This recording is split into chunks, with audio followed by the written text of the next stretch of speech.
туура айтасыз. Өзгөн районунда 19 айыл өкмөт, бир шаар бар. Бирок шаарыбыздын акыбалы оор десек болот. Анткени чаржайыт, мындайча айтканда порядок жок да. Элибизге ыңгайлуу шарт түзүлгөн эмес. Мына ошонун үстүндө мен 3 жылга жакын райондук администрацияда иштедим. Орун басар болдум, биринчи орун басар болдум, анан аким болдум. Аким болуп иштедим. Мен ушул орун басар кезимде, биринчи орун басар кезимде мен атайын бир программа иштеп чыкканмын. Өзгөн шаарын инфраструктурасын. 250 жыл Карахандар мамлекетинин борбору болуп турганда шаардын акыбалы же болбосо ошол мезгилдеги шаар кандай эле? Бүгүнкү шаарыбыз кандай? Деген салыштыруу менен бүгүнкү 21-кылымдын талабына ылайык, шаарга ылайык проектилерди иштегенбиз. Мисалга айта турган болсок, мына Москва шаарында Москва Сити деген району бар. Шаарчасы бар, аябай жакшы өнүккөн да. Анкара Сити, же болбосо Истанбул Сити, же Ташкент Сити деген, ушундай Сити деген бир жакшы өзгөчө шаарлар бар. Мен ошо шаарларга окшотконго максат коюп, көп кабаттуу үйлөрдү ушул 9 этаждан 16 этажга чейин мен тамашалап проектине заказ берип атканда айтканмын. Второй Нью-Йорк депчи. Экинчи Нью-Йорк деген өзгөн Сити. Себеби өзгөн аябай мындай дөң, аябай сонун жерде жайгашкан. Анан ошол жерге ошол курулуштарды кылсакпы деп мен Дубайдан, Москвадан, Турциядан, анан Кыргызстандын курулуш тармагында иштеп жаткан бизнесмендер чакырып баштагам.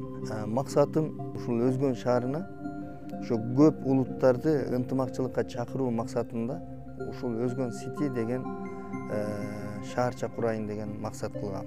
Анткени бир көп кабаттуу үйдүн бир подъездинде дейли, эгер бир 40 квартира болсо, бир подъездинде, бир домдо 100 квартира, 150 квартира болгон болсо, ошол жерде жашаган өзбек, кыргыз, уйгур жана башка улуттардын баардыгы ошол домдон балдары, жаш балдар ойночу аянтка түшкөндө чогуу ойносо, алар чогуу бири-бирин түшүнүп чоңойсо, анан бир 20 жылдан кийин ынтымактуу, дос болгон бир сонун шаарча болмок.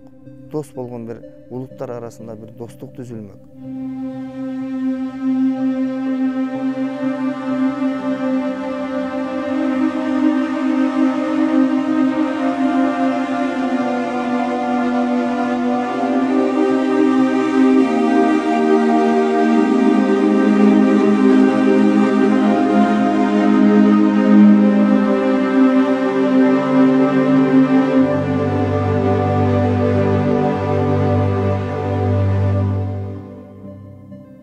Өзгөн шаарына барса, жолдун баардыгы базар.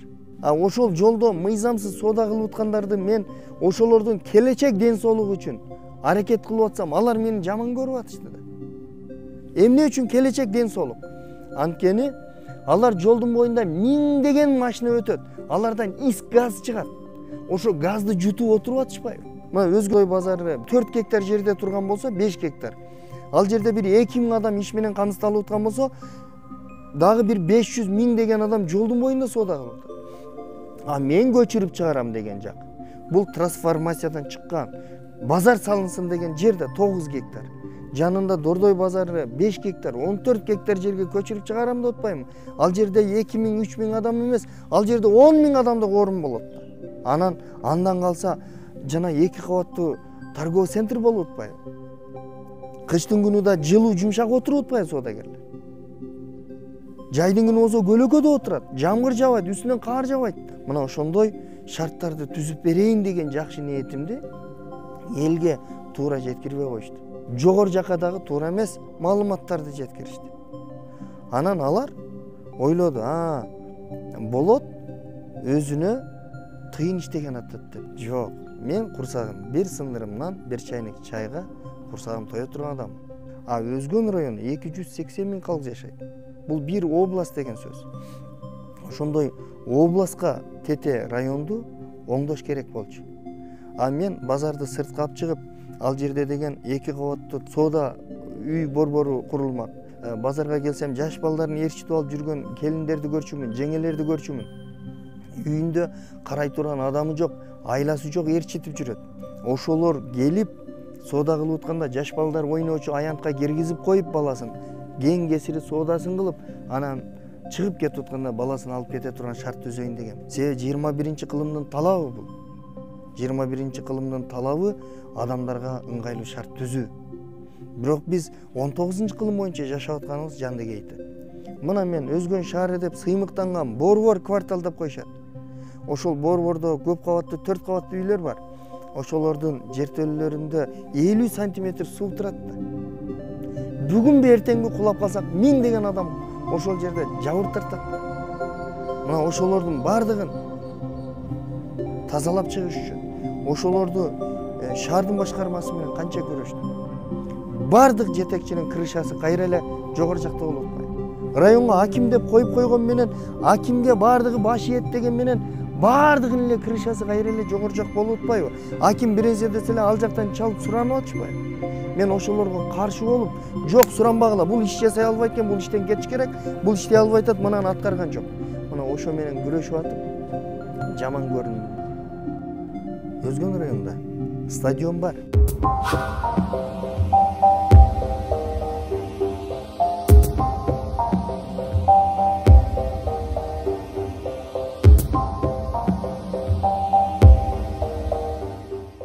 Бирок ал стадион Өзгөн шаарында кээ бир адамдар мал кармайт, жана Өзгөн шаарына жакын айылдардан келген малдардын жайы. Ал жер стадион эмес. Стадион бар деген түшүнүк бар, бирок стадион деген кандай болоорун биздин эл көрө элек. Ошол биздин элге мен ошондой дүйнөлүк шарттагы, республикалык шарттагы стадионду жасап берели деген жакшы проектилер жасалган. Мамлекеттин акчасы жок. Мамлекеттин бир тыйынын кетирбей сала турган жолдор.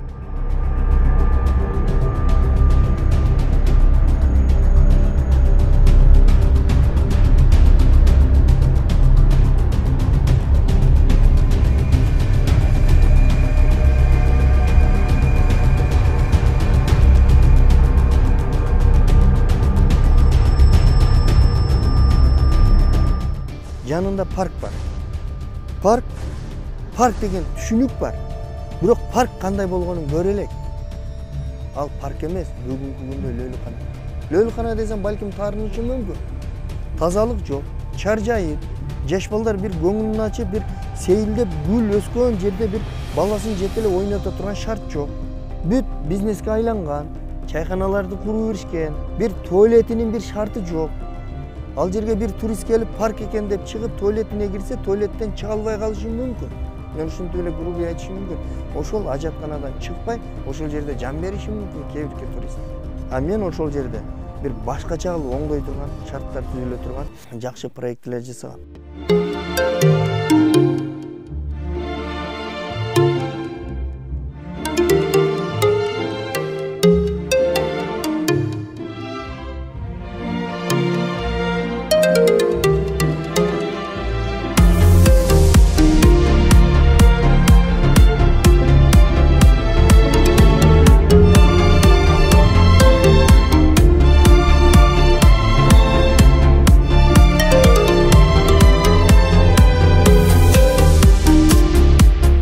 Стадион менен паркты бүгүн мамлекет ушул сага кепилдик беребиз, ушуну 1 жылдын ичинде жасап кой десе, мен бүгүн мамлекеттен 1 тыйын албай, шаардын бюджетинен 1 тыйын албай, ошол жерде жасап койгонго мүмкүнчүлүк.